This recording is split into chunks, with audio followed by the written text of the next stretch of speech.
வேதத்திலே பாருங்கள், கலாத்தியர் 2:20 இப்படியாக சொல்கிறது, கிறிஸ்துவுடனே கூட சிலுவையில் அறையப்பட்டேன், ஆயினும் பிழைத்திருக்கிறேன். இனி நான் அல்ல, கிறிஸ்துவே எனக்குள் பிழைத்திருக்கிறார்.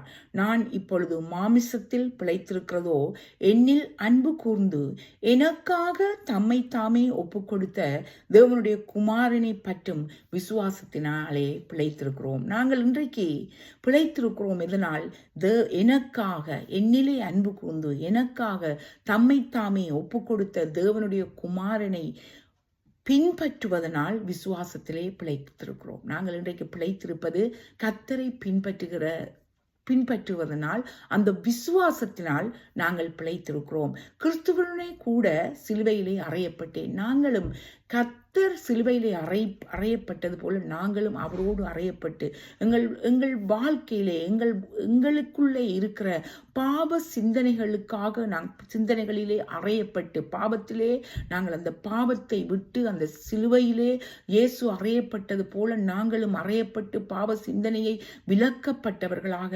கிறிஸ்துவின் சிந்தையுடையவர்களாக, கிறிஸ்துவின் சிந்தையாகிய சந்தோஷம், சமாதானம், நீடிய பொறுமை, இப்படியான காரியங்களை தரித்து கொண்டவர்களாக நாங்கள் வாழ வேண்டும் என்று கிறிஸ்து எங்களிடமிருந்து எதிர்பார்க்கிறார். நாங்கள் இன்று பிழைத்திருப்பது விசுவாசத்தினால் பிழைத்திருக்கிறோம், எங்கள் நற்கிரியைகள்னால் அல்ல.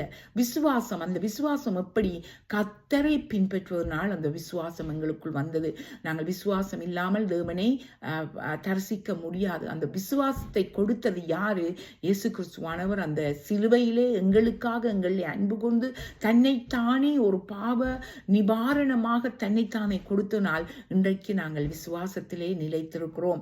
ஆம் பிரியமான சகோதர சகோதரி, உங்களோட வாழ்க்கையில் இன்றைக்கு ஏதாவது பாவங்களா, சாபங்களா, சமாதானமின்மையா, அல்லது ஏதாவது வறுமையா, ஏதாவது காரியங்கள், வியாதிகளினால் நீங்கள் செல்கிறீர்களானால் இது அருமையான தருணம். உங்கள் இதயத்தை இயேசுவுக்கு கொடுங்கள். அவர் உங்களில் அன்பு கூர்ந்து அவர் உங்களை வழிநடத்தி உங்களை விசுவாசத்திலே வர்த்திக்க பண்ணி உங்கள் காரியங்கள் எல்லாவற்றிலும் இருந்து உங்களை விடுதலை கொடுக்க அவர் ஒருவர் போதுமானவராயிருக்கிறார். ஆமேன். God bless you all.